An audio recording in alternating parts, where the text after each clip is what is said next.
3 বছর ধরে কাজের টাকা পাইনি, তার সাথে দেখছি এখন প্রকল্পটা বন্ধ হয়ে গেছে। সংসার চালাতে আমাদের খুবই কষ্ট হচ্ছে। 2021 থেকে আমরা 1 টাকা পাচ্ছি না। এখন ভাদে মরছেন দিনমজুররা।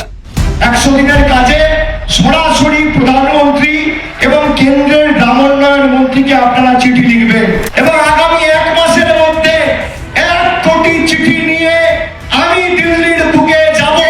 100 দিনের আন্দোলন দিল্লির বুকে হবে, কৃষি ভবনের বাইরে হবে, কাঁধে কাঁধ মিলিয়ে লড়বো আর মাথা উঁচু করে লড়বো। গান্ধী জয়ন্তীতে 2রা অক্টোবর দিল্লি চলো ডাক আজকে এই মঞ্চ থেকে আমরা দিচ্ছি।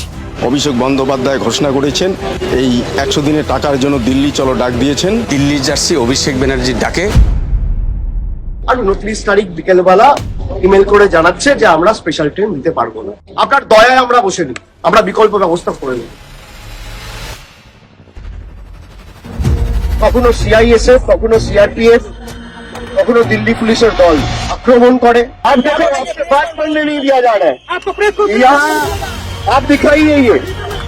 তৃণমূল কংগ্রেস দিল্লিতে আসেনি, মানুষ তৃণমূলকে নিয়ে দিল্লিতে এসছে মানুষের অধিকারের স্বার্থে লড়াই করতে।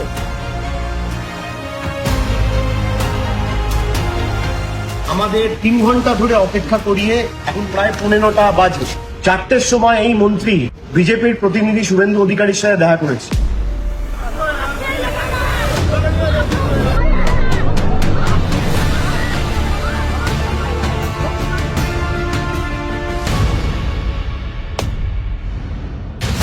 এই বিজেপির যে জমিদারি মানসিকতা, তার অবসান বাংলার মানুষ ঘটাবে। তার কারণ এটা আমাদের প্রাপ্য অধিকার। যাদের টাকা কেন্দ্রীয় সরকার দেয়নি তাদের টাকা তাদের ব্যাংক অ্যাকাউন্টে চলে যাবে, রাজ্য সরকার দেবে। আমাদের নেত্রী মমতা বন্দ্যোপাধ্যায় এবং মামাটি মানুষের সরকারের মুখ্যমন্ত্রী জব কার্ড হোল্ডারকে তার বকেয়া পাওনা মিটিয়ে ডাইরেক্ট ব্যাংক ট্রান্সফার করে তাদের অ্যাকাউন্টে টাকা পৌঁছে দিয়েছে। 100 দিনের কাজ চালুর নির্দেশ হাইকোর্টের। 100 দিনের টাকা কোর্টে বলে দেওয়ার পরেও সুপ্রিম কোর্টে চ্যালেঞ্জ করে বিজেপি গেছে যাতে বাংলার জব কার্ড হোল্ডার তাদের টাকা না পায়। রাজ্যে ফের চালু হচ্ছে 100 দিনের কাজের প্রকল্প। হাইকোর্টের 18 জুনের রায়ের বিরুদ্ধে করা কেন্দ্রের আর্জি সর্বোচ্চ আদালতে খারিজ হয়ে গেল। হাইকোর্টে এক গালে থাপ্পড় মেরেছে, সুপ্রিম কোর্ট আর এক গালে থাপ্পড় মেরেছে। কেমন লাগলো? এত ক্ষমতা, মানুষের ক্ষমতা লাগে, কারোর ক্ষমতা টেকে না।